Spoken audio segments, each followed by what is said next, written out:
I stared at my phone screen in complete disbelief, reading Sarah's text message for the third time while sitting in Dr. Holland's waiting room.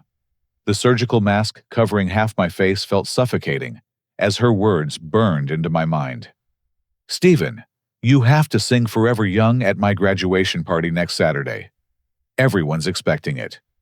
Don't even think about saying no, because family comes first. And if you can't do this one simple thing for me after everything I've done for you, then maybe you shouldn't come at all." The message had arrived just as the nurse called my name for my 7-week post-surgery checkup. 7 weeks since emergency vocal cord surgery to remove potentially cancerous nodules.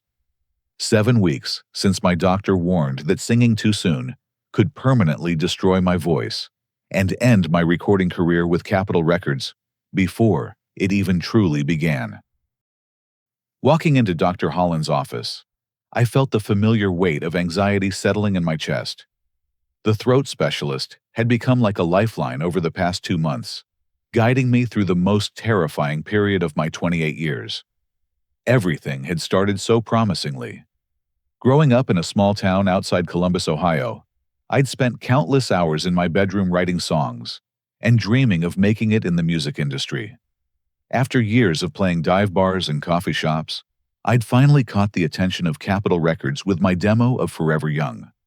The irony wasn't lost on me that the song celebrating eternal youth and dreams had become my breakthrough, just as my own future hung in the balance. Recording sessions for my debut album Crossroads had been going perfectly until I noticed the hoarseness that wouldn't go away.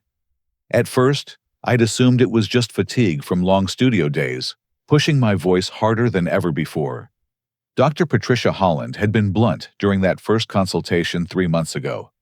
The nodules on my vocal cords weren't just affecting my sound quality, they posed a potential cancer risk that required immediate surgical intervention. I remembered sitting in the same chair, struggling to process her words about microsurgery recovery timelines and the possibility that my singing career might be over before it truly started. The surgery itself had been successful, but the recovery proved more challenging than anyone anticipated. Complete vocal rest for the first month meant communicating only through text messages and written notes. My cramped studio apartment in Nashville had become a silent prison where I counted down the days until I could whisper again. Weeks 5 through 8 allowed only whispered speech, no singing, no raised voice, no clearing my throat aggressively. Dr. Holland had explained the healing process in detail that I'd memorized by now. The vocal cords needed time to form healthy scar tissue without the stress of vibration. Gradual vocal exercises would begin around week 10, but full singing capability wouldn't return until week 16 at the earliest. Even then, there were no guarantees that my voice would sound the same as before. My record label had already pushed back the album release twice. David Chen, my manager, had been understanding initially, but his patience was wearing thin. The recording industry moved fast, and delays meant lost momentum, missed opportunities, and potentially canceled contracts. I'd been living off the advance from Capitol Records, but medical bills were draining my savings faster than I'd expected. The medical debt was becoming a nightmare of its own. Insurance had covered the surgery itself, but ongoing vocal therapy specialist consultations and extended recovery time created expenses I hadn't anticipated. My small apartment felt even smaller when bills arrived daily, each one a reminder of how precarious my situation had become. I'd tried explaining all of this to Sarah when she first mentioned her graduation party 3 weeks ago. Her response had been dismissive and cruel. She'd accused me of being dramatic, suggested that doctors always exaggerated recovery times to cover themselves legally, and insisted that one song couldn't possibly cause permanent damage. When I'd shown her Dr. Holland's written restrictions, she'd rolled her eyes and said I was being selfish. The worst part was realizing how little my family understood about my career. To them, singing was still a hobby that I'd somehow managed to turn into temporary income. They couldn't grasp that my voice was literally my livelihood, that damaging it now would mean starting over completely in a different field, that years of work and sacrifice had led to this moment, where everything balanced on a knife's edge. As I waited for Dr. Holland to review my latest vocal cord examination, Sarah's text message felt like a countdown timer ticking toward disaster. But the real shock came when I checked my email and found a letter from my insurance company. They were denying coverage for my ongoing vocal therapy, claiming it was elective rather than medically necessary. The bill for continued treatment would be $53,000, money I absolutely didn't have. And without proper therapy, my voice might never fully recover. Sarah's phone call started the next morning and didn't stop. Each conversation grew more aggressive and manipulative than the last.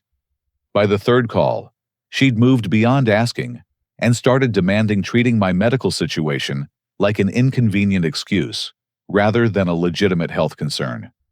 "Stephen, I've already told everyone you're performing," she said during our Tuesday evening call. "My professors, my classmates, my roommates, they're all coming specifically to hear you sing. You can't just back out now and humiliate me in front of everyone who matters."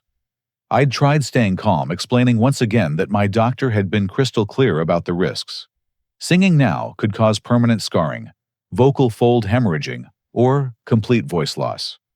These weren't mild side effects, they were career-ending possibilities that no rational person would risk for a single performance. But Sarah had an answer for everything. She'd researched vocal cord recovery online and found articles suggesting that some people recovered faster than expected.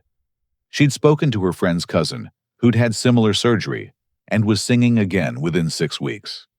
She'd convinced herself that doctors always provided worst-case scenarios to avoid lawsuits. The real problem became clear when our parents got involved.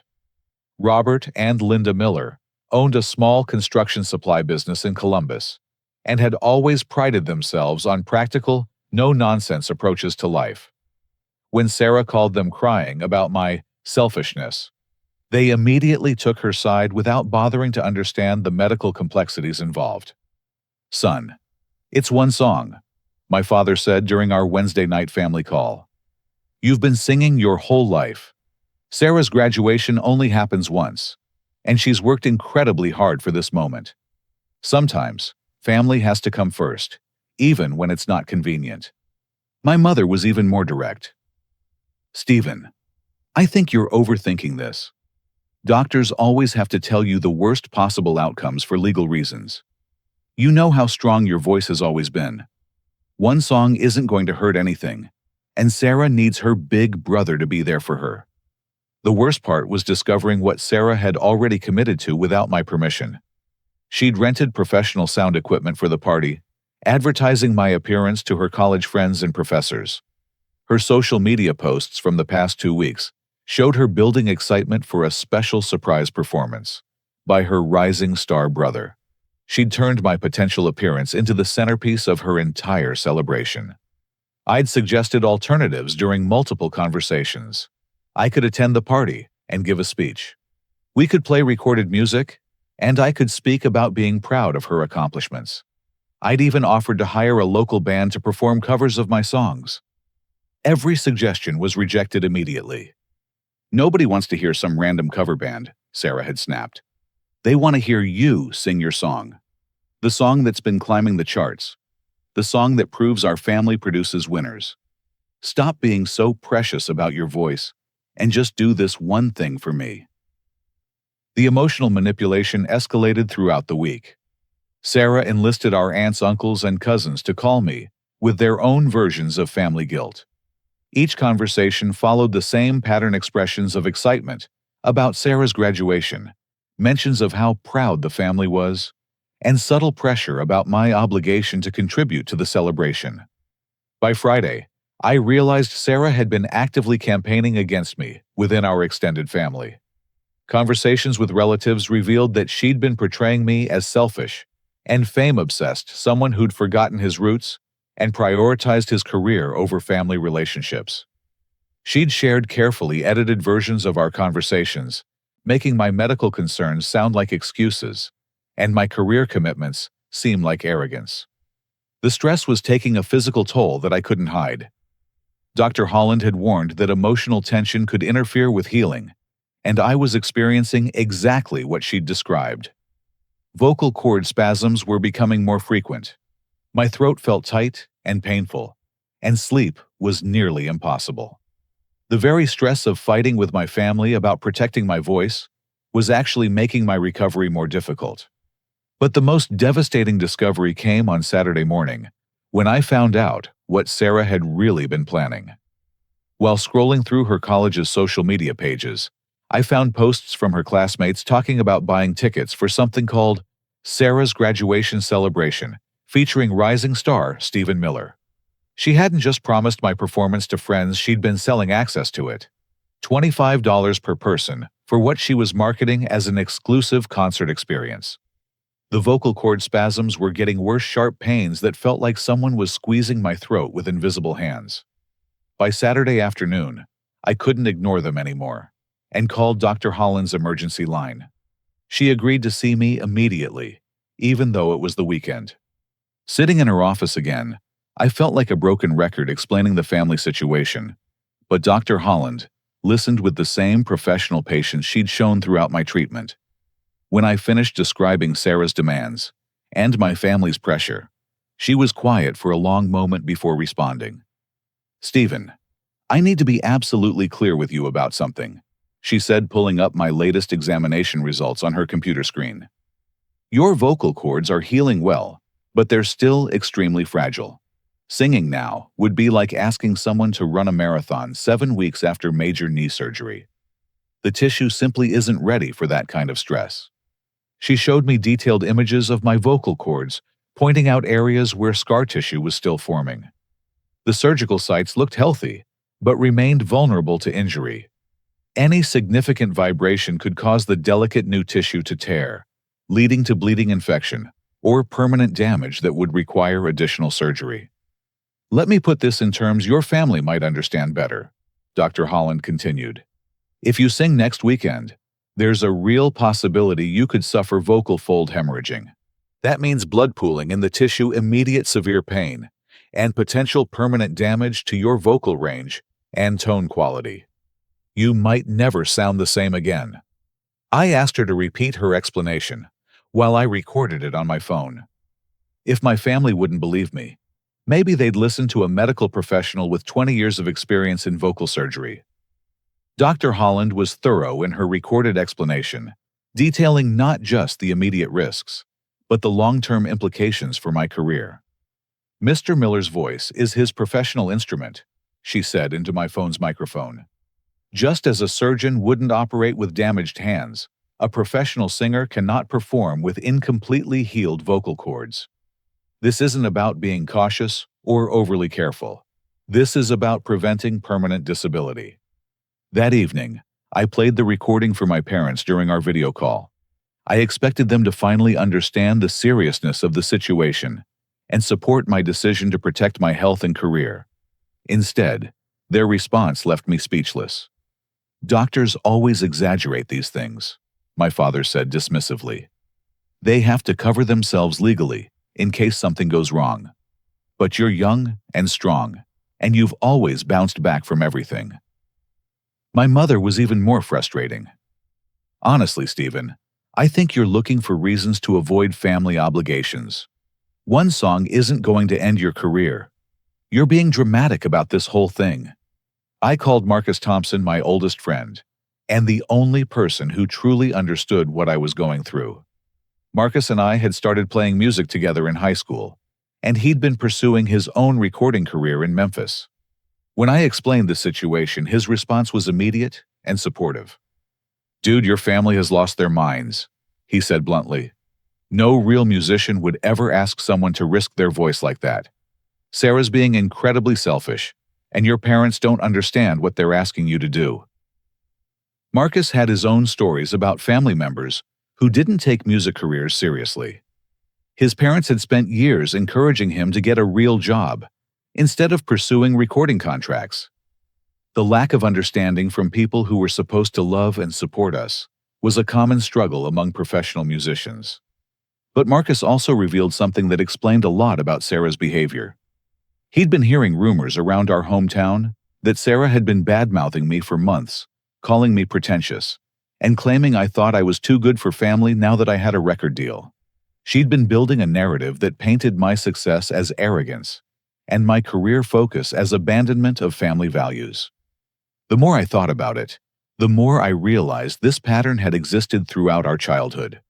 Sarah had always resented my musical abilities and the attention they brought me. She'd accidentally broken guitar strings before talent shows deleted recordings from my computer and found ways to undermine my performances.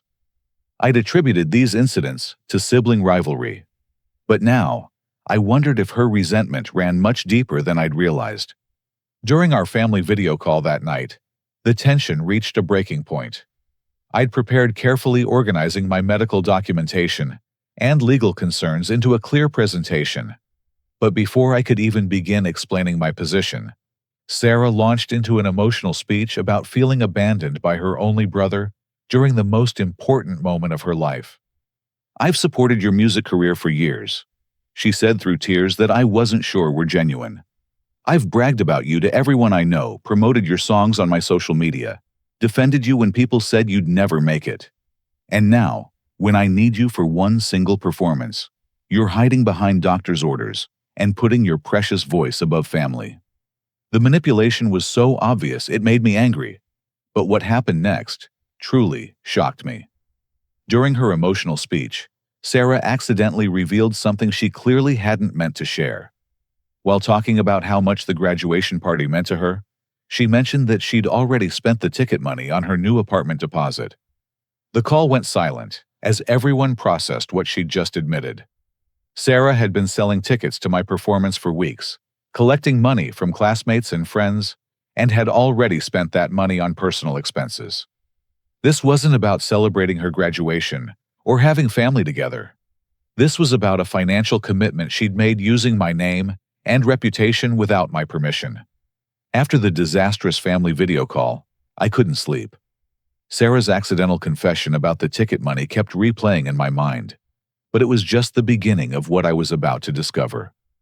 I started digging deeper into her social media activity, looking at posts I'd previously ignored, and found a pattern of deception that went far beyond what I'd imagined. Over the past month, Sarah had been systematically building a narrative about my recovery that contradicted everything my doctors had told me.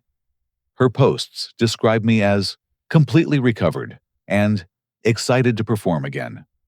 She'd shared photos of us from months before my surgery, captioning them as recent images showing how healthy and happy I looked.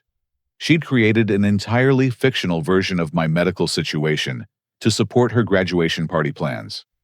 But the deception went even further. I found posts where Sarah had been responding to comments from her classmates, telling them that I was looking forward to getting back on stage and grateful for the chance to perform for a smaller, more intimate audience. She'd been actively lying to people who were paying money to see me perform, creating expectations that I had no intention of meeting. The most disturbing discovery came when I found Sarah's direct messages to her friends. Screenshots that her roommate Tracy had shared showed conversations where Sarah mocked my fake doctor's orders and made jokes about me being desperate for attention. In one message, she'd written, "If Steven's precious voice gets damaged, maybe he'll finally get a real job like the rest of us." That comment hit me like a physical blow.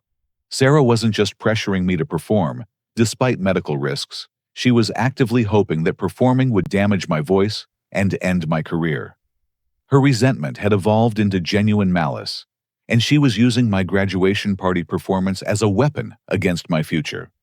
I called Marcus immediately, even though it was past midnight. He listened as I read him Sarah's messages, and his response was angrier than I'd ever heard him. "Steven, this isn't family pressure anymore," he said. "This is sabotage. Sarah's not trying to get you to perform for her graduation. She's trying to destroy your career. You need to treat this like the attack it is." The next morning brought even worse revelations. I discovered that Sarah had been in contact with my record label, claiming to be my manager, and offering my services for promotional events. She'd sent emails to Capitol Records executives describing herself as my family representative and suggesting that I was available for performances and interviews. The emails were professional enough to seem legitimate, but they contained information about my availability and health status that was completely false. I immediately called David Chen, my actual manager, to warn him about Sarah's interference. His response was more concerning than I'd expected. "Stephen, I've been getting weird calls about you for the past 2 weeks," David said. "People claiming to represent you, offering services we never discussed, making commitments I know you can't keep. I thought it might be some kind of scam, but if this is coming from your own family, that's a much bigger problem." David explained that unauthorized representation could violate the terms of my recording contract. If Capitol Records believed I was working with multiple managers or making commitments outside my official representation, they could have grounds to cancel my deal. Sarah's interference wasn't just annoying, it was potentially illegal and definitely threatening to my professional relationships. But the family manipulation continued to escalate. I discovered that my parents had been funding Sarah's expensive lifestyle throughout college, while I'd struggled to pay medical bills and living expenses during my recovery. They'd covered her apartment deposit car payments and credit card bills while I'd been eating ramen noodles and skipping meals to stretch my advance money from the record label. The financial disparity revealed something painful about how my parents viewed our respective futures. They'd invested heavily in Sarah's education and lifestyle because they saw her college degree as leading to stable, respectable employment.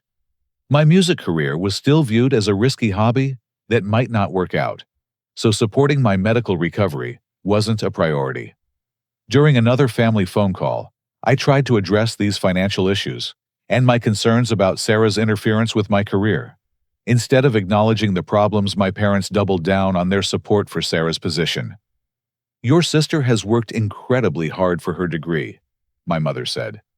"She deserves to have her family celebrate with her, and that includes you sharing your talents. Stop being so selfish about this voice thing and focus on what really matters." My father was even more direct. "Son, I think this whole music business has gone to your head. You're acting like you're some kind of celebrity who's too important for family obligations. Sarah's asking for one song, not a full concert. Get some perspective." The lack of support from my own family was devastating, but it was also clarifying. I began to understand that this conflict wasn't really about Sarah's graduation party, or even about my voice. It was about respect boundaries and whether my family valued my health and career enough to protect them from manipulation and exploitation. The most shocking discovery came when I found out that Sarah had been in contact with Jamie Morrison, a local music blogger who covered the Nashville scene. Through mutual connections, I learned that Sarah had pitched him a story about watching a rising star destroy his own career for family. She was planning to secretly record my performance regardless of how it went, and use the footage to create viral content. If my voice held up, and I performed well, she'd post the video with captions about how doctors exaggerate recovery times, and her brother was fine all along. If my voice cracked, or I struggled through the performance, she'd frame it as evidence that I'd been lying about my medical condition for attention. Either way, she intended to use my performance to generate social media content that would humiliate me publicly while building her own online following. I couldn't sleep after discovering Sarah's plan to secretly record my performance, so I spent the night researching everything I could find about her recent online activity. What I uncovered was a detailed strategy to destroy my reputation and career while positioning herself as a social media influencer who exposed fake celebrities. Sarah's text message conversations with her roommate Tracy, which Jamie the music blogger had shown me, revealed the full scope of her scheme. She'd been building her social media following for months by promising exclusive content about her famous brother's career meltdown. Her Instagram and TikTok accounts showed a gradual shift from typical college content to posts hinting at inside information about the music industry and celebrity family drama. The plan was sophisticated and cruel. Sarah had been documenting my medical struggles through secretly recorded phone conversations, photos taken without my permission, and screenshots of our private text exchanges. She'd created what she called a comprehensive timeline of my downward spiral, which she planned to release as a series of social media posts after my graduation party performance. Tracy's screenshots showed Sarah bragging about her strategy. Whether Stephen performs well or bombs completely, I win either way. If he sounds good, I prove he was faking the whole medical thing for attention. If he sounds terrible, I show everyone how entitled musicians destroy their own careers for ego. Either way, it goes viral, and I become the reasonable family member who tried to help. The most disturbing aspect was how Sarah had weaponized our family relationships to create content. She'd encouraged our parents to pressure me, then recorded their conversations expressing frustration with my selfishness. She'd manipulated extended family members into calling me, documenting their disappointment when I wouldn't commit to performing. Every family interaction had become material for her planned exposé. But Sarah's ambitions went beyond just social media fame. She'd pitched a formal story proposal to 3 different local news stations about entitled singer who abandons family. The proposal, which Jamie showed me, described me as a typical example of how minor success in the entertainment industry corrupts young people and destroys family values. She was positioning herself as the voice of reason in a cautionary tale about fame and family loyalty. The news story would have been devastating to my career. Sarah had prepared quotes from family members expressing disappointment in my behavior, medical experts who questioned the necessity of extended vocal rest, and industry professionals who would comment on how family obligations should outweigh career concerns. She'd essentially created a public relations nightmare, designed to make me look selfish and unprofessional. Marcus helped me trace Sarah's digital footprint even further, and we discovered she'd been building an online brand around being the sister of a rising star. Her bio on multiple platforms mentioned my record deal and growing success, but her content increasingly focused on the gap between public image and private behavior. She was monetizing our family drama by promising her followers inside access to celebrity family dysfunction. The financial motivations became clear when we found Sarah's Patreon account, where she'd been collecting monthly subscriptions from people interested in exclusive content about life in a music family. She'd already earned over $3,000 from subscribers who were paying for insider information about my career and personal life. My graduation party performance was meant to be the climactic content that would justify increased subscription rates. Even worse, Sarah had been in contact with entertainment gossip websites offering to sell exclusive photos and videos of my breakdown at her graduation party. She'd negotiated preliminary deals with 2 different online publications, contingent on her ability to provide compelling footage of me struggling through a performance or refusing to perform for family. The legal implications were staggering. Marcus connected me with Jessica Walsh, an entertainment lawyer who specialized in right of publicity cases. After reviewing the evidence we'd gathered, Jessica was clear about Sarah's violations. "Your sister has committed several serious crimes," Jessica explained during our phone consultation. "She's used your name and image for commercial purposes without permission, which violates right of publicity laws. She's sold tickets to an event without your authorization, which constitutes fraud. And she's interfered with your professional contracts, which could be considered tortious interference." Jessica recommended immediate action to protect my legal interests and career. She prepared cease and desist letters demanding that Sarah stop using my name for commercial purposes, refund money collected from ticket sales, and cease all interference with my professional relationships. She also documented everything for potential criminal fraud charges if Sarah refused to comply. But the most shocking revelation came when I discovered that Sarah had already contacted my record label executives directly. Through David Chen, I learned that Sarah had been calling Capitol Records offices, claiming that I was having a mental breakdown, and suggesting that they should consider dropping my contract due to my erratic behavior and inability to fulfill professional obligations. The calls had been frequent enough to concern label executives who'd begun questioning my mental health and professional stability. Sarah had been systematically poisoning my business relationships while publicly presenting herself as a concerned sister, trying to help her troubled brother. She was actively working to destroy my career while positioning herself as the reasonable family member who'd tried to save me from myself. Jessica Walsh's investigation revealed that Sarah's interference could have legal consequences for her, but it had already damaged my professional reputation. Capitol Records executives were now questioning whether I was reliable enough for a major label investment, and my potential for future contracts had been compromised by family drama that made me seem like a liability rather than an asset.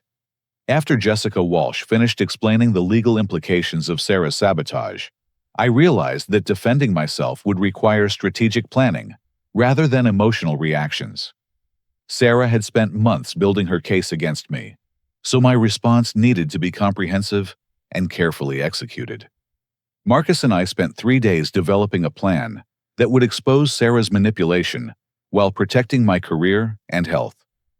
The strategy involved multiple components: legal action, public documentation, industry allies, and strategic revelation of the truth before Sarah could spin her own narrative. The first step was gathering irrefutable evidence of Sarah's fraud and interference. Jessica Walsh helped me document everything: systematically recorded conversations, showing Sarah's manipulation, screenshots of her selling tickets without permission, evidence of her interference with my record label, and proof of her planned sabotage. We created a comprehensive file that could be used in court if necessary.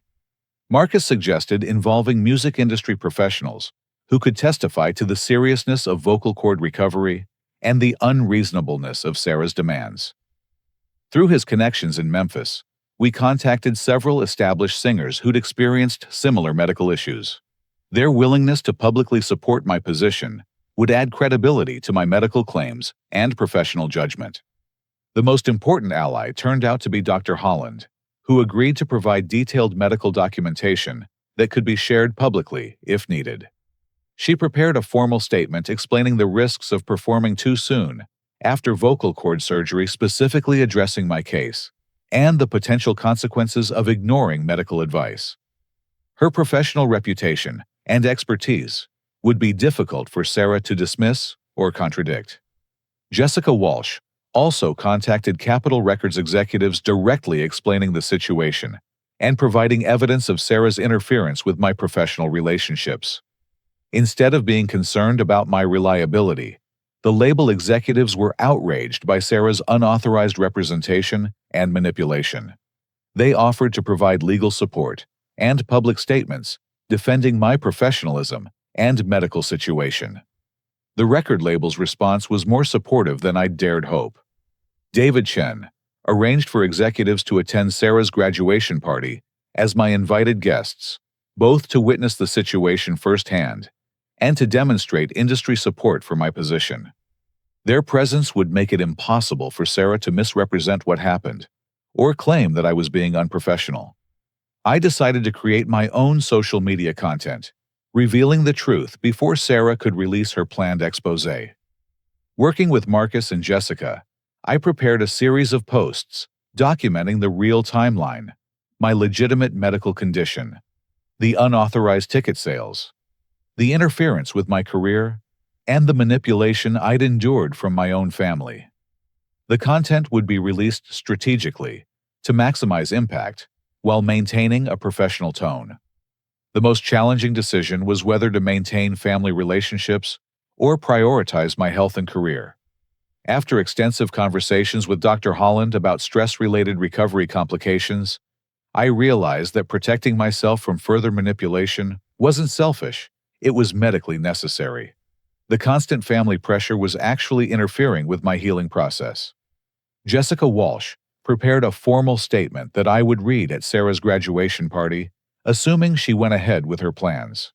The statement would expose her fraud while offering refunds to everyone who'd purchased tickets under false pretenses. It would also establish clear boundaries for future family interactions and demonstrate that I was taking control of the situation rather than remaining a victim. Marcus arranged for his friend Jamie Morrison, the music blogger, to attend the party as a legitimate journalist rather than as Sarah's co-conspirator. Jamie had been disturbed by Sarah's proposed story and wanted to ensure that any coverage of the event would be accurate and fair. His presence would provide independent documentation of what really happened. The preparation included working with a speech therapist to ensure that I could deliver my planned statement without damaging my recovering voice. We practiced techniques for speaking clearly and powerfully while staying within safe vocal limits. The goal was to handle the confrontation professionally while protecting my medical recovery. I also reached out to extended family members who'd been pressuring me, providing them with medical documentation and legal evidence of Sarah's deception. Some relatives were immediately supportive once they understood the real situation, while others remained skeptical. But enough family members switched sides to ensure that I wouldn't be completely isolated during the confrontation. The emotional preparation was as important as the legal and professional aspects. This confrontation would likely end my relationship with Sarah permanently and strain my connections with my parents. But continuing to enable her manipulation and fraud would damage my health career and self-respect in ways that might never heal. Dr. Holland helped me understand that protecting myself from family manipulation wasn't abandoning family values. It was modeling healthy boundaries and self-respect. She reminded me that my parents and Sarah had choices in how they responded to my medical situation, and their choice to prioritize a party over my health revealed their values, not mine. The final element of the plan involved preparing for multiple possible outcomes. If Sarah canceled the party, once she realized her scheme was exposed, I'd release my documentation publicly to clear my reputation. If she went ahead with the party, hoping to salvage her plan, I'd attend with my allies and expose everything in person. Either way, the truth would come out on my terms, rather than hers. By Friday evening, everything was in place. Jessica Walsh had served Sarah with cease and desist orders demanding refunds for ticket buyers and cessation of all unauthorized use of my name and image. Capitol Records executives had confirmed their attendance at the graduation party. Marcus Jamie and several music industry professionals were prepared to support me publicly. The most encouraging development came when I received a call from my cousin Jamie, who'd been horrified to learn about Sarah's manipulation and wanted to help expose the truth. Having family support, even from just one relative, reminded me that standing up to manipulation didn't mean abandoning all family relationships. It meant protecting the relationships based on genuine love and respect. Sarah hadn't responded to the legal notices or my attempts to discuss the situation reasonably. She was apparently committed to proceeding with her graduation party plan, either unaware of how thoroughly I'd prepared for the confrontation or convinced that she could still manipulate the situation to her advantage. Saturday morning arrived with a sense of anticipation rather than dread. For the first time in weeks, I felt like I had control over my own narrative and future. Whatever happened at Sarah's graduation party, I was ready to protect my health career and dignity, while giving her the celebration she would truly never forget. I arrived at Sarah's graduation party venue at exactly 2 o'clock, 30 minutes after the scheduled start time. The delay was intentional. I wanted most guests to be present when the truth came out. Marcus drove while I sat in the passenger seat, reviewing my prepared statement one final time and practicing the breathing techniques Dr. Holland had taught me for managing stress without straining my vocal cords. The venue was a rented pavilion in Griggs Reservoir Park, decorated with blue and gold balloons, representing Sarah's university colors.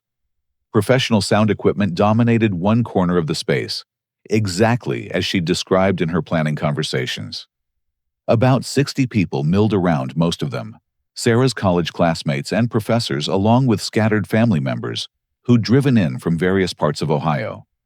Jessica Walsh arrived separately, followed by 2 Capitol Records executives who'd flown in from Nashville specifically for this confrontation. Marcus had coordinated everyone's arrival to ensure maximum impact when I revealed the truth about Sarah's deception and fraud. Jamie Morrison positioned himself near the sound equipment with professional recording gear, ready to document the entire interaction. Sarah spotted me immediately and rushed over with a mixture of relief and nervous energy. She was dressed in a blue graduation gown over her party outfit, clearly enjoying the attention from classmates who were excited to meet her famous brother. Her enthusiasm felt genuine, which made what I was about to do even more necessary. "Stephen, thank goodness you're here," she said, grabbing my arm and trying to steer me toward the sound equipment. "Everyone's so excited to hear you perform. I was starting to worry that you might actually skip your own sister's graduation celebration." I gently removed her hand from my arm and stepped back to create distance between us. Several guests had gathered around to listen to our interaction, exactly as I'd hoped. Sarah's expression shifted from excitement to confusion as she realized I wasn't moving toward the microphone. "Sarah, I need to address everyone who's here today," I said, using the projecting voice techniques my speech therapist had taught me. "But I'm not here to sing. I'm here to discuss the fraud that's been committed using my name and reputation." The crowd grew quiet as people realized something unexpected was happening. Sarah's face went pale as she saw Jessica Walsh approaching with legal documents.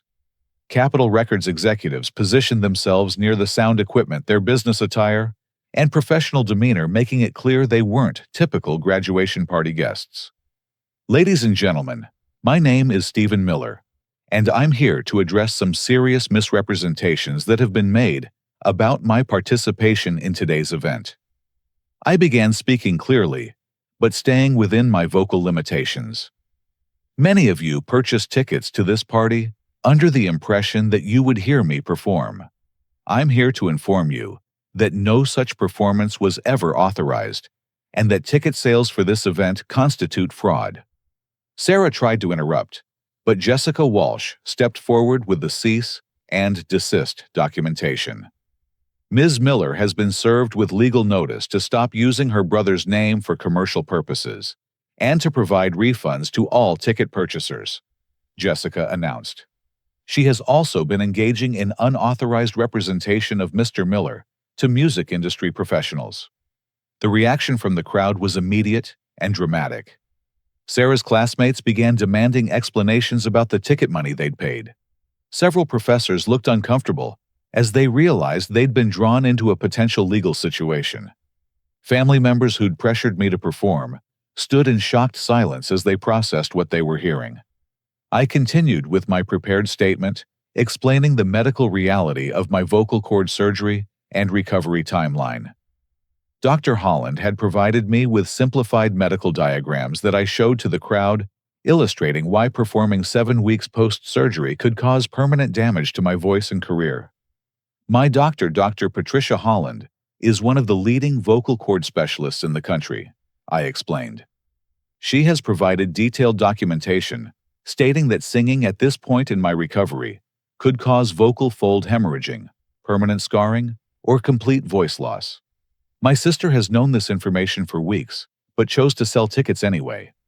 Sarah finally found her voice, but her response only made the situation worse. "Stephen, you're being ridiculous," she said loudly enough for everyone to hear. "One song isn't going to hurt anything. You're just being dramatic about this whole doctor thing because you want to get out of family obligations." Jessica Walsh immediately responded by reading portions of Sarah's text messages, where she'd mocked my medical restrictions and expressed hope that performing would damage my voice. The messages displayed on a tablet for nearby guests to see showed Sarah's true motivations and destroyed any credibility she might have retained. Capitol Records executive Michael Barnes stepped forward to address the crowd directly. "I'm here representing Mr. Miller's record label," he announced. "We've been dealing with unauthorized contact from Ms. Miller for several weeks. She's been claiming to represent her brother professionally and has been interfering with his contractual obligations. These actions could have serious legal consequences." The impact on Sarah was devastating. Her carefully constructed narrative collapsed as evidence mounted against her. Classmates who'd looked up to her for having a famous brother now saw her as someone who'd exploited family relationships for personal gain. Professors who'd been impressed by her connections realized they'd been manipulated by fraudulent claims. My parents arrived during the middle of my statement, having driven down from Columbus specifically for Sarah's graduation celebration. Watching their faces as they processed what was happening was heartbreaking, but necessary. They'd supported Sarah's manipulation for weeks without understanding the full scope of her deception. Robert and Linda Miller. Jessica Walsh addressed my parents directly. Your daughter has been committing fraud using your son's name and reputation. She's collected money from college students under false pretenses and has interfered with his professional contracts. These are serious criminal matters that require immediate attention. Marcus took over explaining the social media component of Sarah's scheme, showing screenshots of her posts, promising exclusive content about my career meltdown. The revelation that she'd been monetizing our family drama for months shocked even relatives who'd been supporting her position. Jamie Morrison provided independent journalist perspective, explaining how Sarah had initially approached him about creating negative coverage of my selfish behavior. His refusal to participate and decision to expose her plan added credibility to my accusations and demonstrated that outside professionals found her behavior unethical. Sarah's attempts to defend herself became increasingly desperate and contradictory. She claimed she'd never meant to hurt my career, while evidence showed she'd actively tried to damage my professional relationships. She insisted the ticket sales were just covering party expenses, while documentation proved she'd spent the money on personal needs. The crowd's reaction was overwhelmingly supportive of my position. Sarah's classmates demanded immediate refunds and expressed anger at being misled about the nature of the event. Several professors commented that if they'd known tickets were being sold fraudulently, they never would have attended or encouraged student participation. Family members who'd pressured me to perform began apologizing as they understood the real medical situation and legal implications. My Aunt Carol, who'd called me 3 times, urging me to just sing one song for Sarah, publicly acknowledged that she'd been given false information about my recovery timeline and career obligations. The most satisfying moment came when my parents finally grasped the full scope of what Sarah had done. My mother's shock was genuine as she realized that Sarah had been lying about my medical situation while manipulating family emotions to support her fraud. My father's businessman instincts kicked in as he understood the legal and financial consequences of Sarah's actions. "Sarah, what have you done?" my mother asked, her voice breaking with disappointment and embarrassment. "How could you lie to all of us about Stephen's condition? How could you sell tickets to something you had no right to promise?" My father was more direct and angrier than I'd seen him in years. "This isn't family loyalty, Sarah. This is fraud and manipulation. You've put your brother's health and career at risk for a party. You've lied to everyone who trusted you." Sarah broke down completely as she realized that her scheme had backfired spectacularly. Instead of destroying my reputation, she'd exposed her own character flaws and criminal behavior to everyone who mattered in her life. The social media content she'd planned to create would now document her humiliation rather than mine.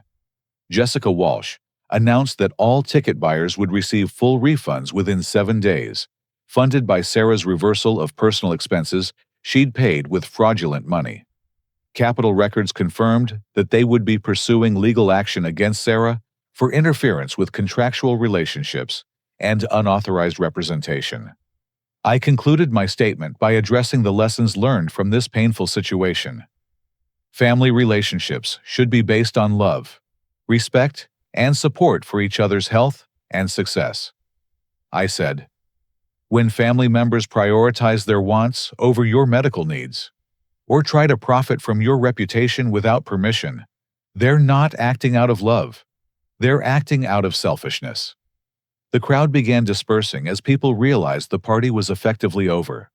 Sarah's graduation celebration had become a lesson in consequences, fraud exposure, and the importance of protecting yourself from manipulation, even when it comes from family members. Several music industry professionals approached me afterward, expressing admiration for how I'd handled the situation professionally, while protecting my health and career. The incident would actually enhance my reputation in Nashville, rather than damage it, showing that I prioritized medical recovery and professional integrity over family pressure. My parents spent an hour apologizing and acknowledging how wrong they'd been about the situation. They committed to family therapy and promised to educate themselves about vocal cord recovery and the realities of music careers. More importantly, they agreed to support my medical decisions without question and to respect my professional boundaries. Sarah herself required several months of individual therapy to address the jealousy, resentment, and manipulative behaviors that had led to her fraudulent scheme. The legal consequences included community service and mandatory counseling, but the social consequences were more severe. Her reputation at college was destroyed, and rebuilding trust with family members took years of consistent, honest behavior. For me, the confrontation marked a turning point in both my medical recovery and family relationships. Protecting myself from manipulation actually reduced stress enough to accelerate my healing process. Dr. Holland noted improvement in my vocal cord recovery during my next examination, attributing it partly to reduced emotional tension. I returned to recording 4 weeks ahead of schedule, with my voice stronger and more controlled than before the surgery. The album Crossroads became a commercial success with several songs directly inspired by the experience of standing up to family manipulation and protecting personal boundaries. Forever Young took on new meaning as a song about maintaining integrity and hope, despite family betrayal. The most important outcome was learning that family loyalty doesn't mean accepting abuse, manipulation, or fraud from relatives. Real family love includes respecting each other's health career aspirations and personal boundaries. When family members violate those boundaries, protecting yourself isn't selfish, it's necessary for your own well-being and growth. Years later, Sarah and I rebuilt our relationship on a foundation of honesty and mutual respect. She learned to support my career without trying to exploit it, and I learned to maintain healthy boundaries while still being a caring brother. Our parents became genuine supporters of my music, attending concerts and promoting my work without expecting special treatment or access. The experience taught me that sometimes the people who claim to love you the most are the ones most willing to sacrifice your well-being for their own benefit. Recognizing that pattern and having the courage to resist it, even when it means confronting family members publicly, is essential for maintaining your integrity and protecting your future. Standing up to Sarah's manipulation and fraud wasn't just about protecting my voice or my recording career. It was about refusing to enable destructive behavior and insisting that family relationships be based on genuine care, rather than exploitation and control. The graduation party she'll never forget became the foundation for healthier relationships, built on respect rather than manipulation. I want to ask you something that connects to this whole experience. Have you ever had to choose between protecting yourself and maintaining peace with family members who were asking too much of you? How did you handle the pressure when people you love tried to push you beyond your boundaries? I'd love to hear your thoughts in the comments below. If this story resonated with you or helped you think about your own family dynamics, please consider giving it a like and subscribing to hear more stories about standing up for yourself when it matters most.